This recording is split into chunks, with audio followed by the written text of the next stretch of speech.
আগুন নিবেইছি, ঠিক আছে। কিন্তু পরবর্তীতে আমরা এখন বাহিরের সাইডটা আমরা দেখভাল করতেছি, কারণ আউটলুক যাতে ভিতরে ঢুকতে না পারে।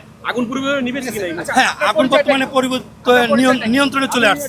বিস্ফোরণের কোনো সম্ভাবনা রয়েছে? না, বিস্ফোরণের এখন কোনো সম্ভাবনা নেই, কারণ এটা তো আপনি মনে হয় যে সব ফায়ার সার্ভিসের লোকেরা পানি দিচ্ছে, সিলিন্ডারগুলো ঠান্ডা হয়ে গেছে। আপনি এখানে ব্যবসায়ী? জি, আমি ওইখানকার আপনার কি দোকান পুড়েছে কিনা?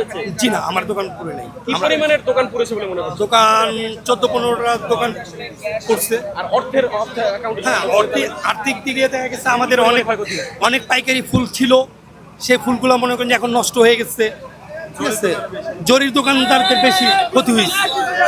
আমরা সংবাদ পাই শাহবাগ ফুলের মার্কেটে আগুন লাগছে।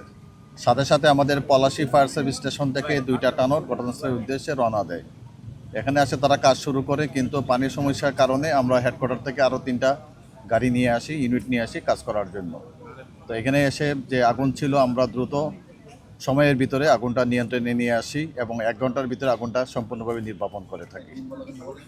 ক্ষতি কি পরিমাণ হয়েছে বলে আশঙ্কা? ক্ষতির বিষয়টা এখন বলা যাবে না, যেহেতু ফুলের দোকান, ফুলের যারা মার্কেটের দোকানদার ছিল তাদেরকে আমরা এখন পর্যন্ত পাই না, এবং তাদের কাছ থেকে তথ্য নিয়ে তারপরে বলতে পারবো ক্ষতি এবং আগুনের কারণটা কি। দোকান কতটি পুড়ছে বা ইউনিট কতগুলো কাজ করছে? আগুনের সূত্রপাত কিভাবে হয়েছে সেটা সঠিকভাবে বলা যাচ্ছে না, কিন্তু এখানে যে বৈদ্যুতিক যে তারগুলো ছিল, খুব লুজ কানেকশন ছিল, এলোমেলো অবস্থায় ছিল। আমরা ধারণা করতেছি বৈদ্যুতিক গোলযোগের কারণে আগুনটা লাগতে পারে। তো এখানে বিপজ্জনক অবস্থায় ছিল যে বেলুন ফুলানোর জন্য যে গ্যাসটা ব্যবহার করা হয়, হিলিয়াম অথবা হাইড্রোজেন, এই গ্যাসের সিলিন্ডার ছিল, সেখান থেকে গ্যাস বের হচ্ছিল এবং আগুন আগুন হচ্ছিল। এটা আমরা ফোমের সাহায্যে আগুনটা নির্বাপন করে অত্যন্ত সাবধানতার সাথে, মহান আল্লাহ তাআলার অশেষ রহমতে কোনো ধরনের বিস্ফোরণ ঘটে নাই।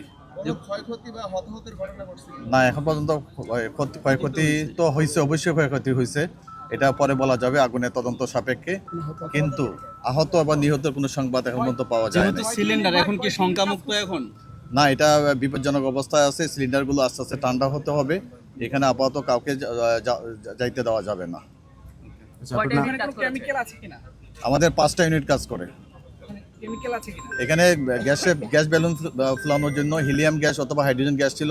হাইড্রোজেন গ্যাস অত্যন্ত বিপজ্জনক, বিশেষ করে বেলুন ফুলানোর জন্য হিলিয়ামের পরিবর্তে হাইড্রোজেন গ্যাসটা যেহেতু কম দাম, সেটাই সবচেয়ে বেশি ব্যবহার করা হয়। পরীক্ষা নিরীক্ষা করে জানা যাবে যে গ্যাসটা কি, হিলিয়াম না হাইড্রোজেন। আমার নাম কাজী নজমুজ্জামান, সহকারী পরিচালক, ঢাকা। এখানে যেহেতু গ্যাসের আগুন এবং ইলেকট্রিক আগুন, সেক্ষেত্রে আগুন তো অনেক বড় আকার ধারণ করেছিল, আগুন নিয়ন্ত্রণে আনলেন কিভাবে? অবশ্যই আমাদের টেকনিক আছে, আমরা সেই টেকনিক অ্যাপ্লাই করে আমরা আগুন নিয়ন্ত্রণ করে নিয়ে আসছি। আর এখানে যেহেতু গ্যাসের আগুনটা ছিল, আমরা সেখানে ফোম ব্যবহার করছি, ফোম ব্যবহার করে আগুনটা নিয়ন্ত্রণ নিয়ে আসছি। সম্পূর্ণ শেষ, আমাদের আগুন সম্পূর্ণভাবে নির্বাপিত। ধন্যবাদ সবাইকে। আমার নাম কাজী নজমুজ্জামান, সহকারী পরিচালক, ঢাকা।